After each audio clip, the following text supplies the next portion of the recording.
అందరికీ నమస్కారం. ఈరోజు నాన్నగారి శత జయంతి ఉత్సవాలు బర్త్డే సెలబ్రేషన్ జరుపుతున్నారు.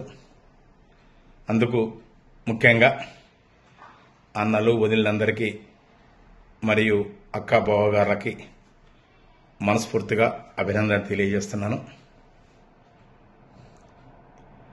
నాకు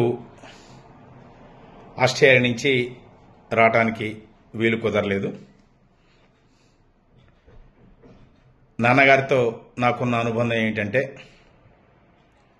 నాన్న చిన్నప్పుడు మేము చదువుకునేటప్పుడు ఏనాడు ఇన్సిస్ట్ చేయలేదు ఫలానా చదువుకున్నారా అని. జస్ట్ ఎంకరేజ్ చేసేవాడు. ఫలానా పోయం చదవరా, లేకపోతే ఫలానా స్టోరీ చదవరా, ఒప్పచెప్పండి, ఎవరు ముందుగా చెప్తే వాళ్ళకి 2 పైసలు 1 పైసా అనేటువంటి గిఫ్ట్ ఇస్తానని అనేవాడు.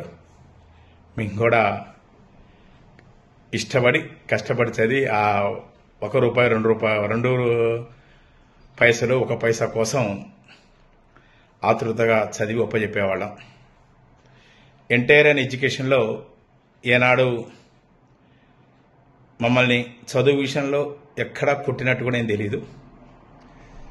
ఏదన్నా తప్పు చేస్తే దండించే విషయంలో దండించి ఉండొచ్చేమో కానీ ఎడ్యుకేషన్ విషయంలో ఎక్కడా ఏనాడు మా మీద ఒత్తిడి చేయలేదు. నాన్న ఏ వృత్తి అయితే చేశాడో యాదృచ్ఛికంగా మీ అదే వృత్తి ఎంచుకున్నాం. నాన్నగారు ఉత్తమ ఉపాధ్యాయ అవార్డు అందుకొని ఆ సర్టిఫికెట్ మన ఇంట్లో ఉంది, చూసాం. నాకు అదృష్టంగా నేను కూడా రాష్ట్ర స్థాయి అవార్డు రవీంద్ర భారతిలో తీసుకున్నాను.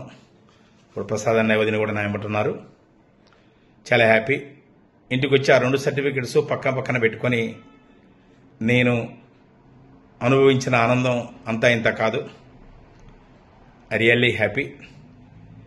నేను రాలేకపోతున్నందుకు అందరినీ క్షమించమని కోరుతూ ఈ ప్రోగ్రాం చాలా విజయవంతంగా చేయవాలని ఆశిస్తూ ఉన్నాను. Thank you one and all.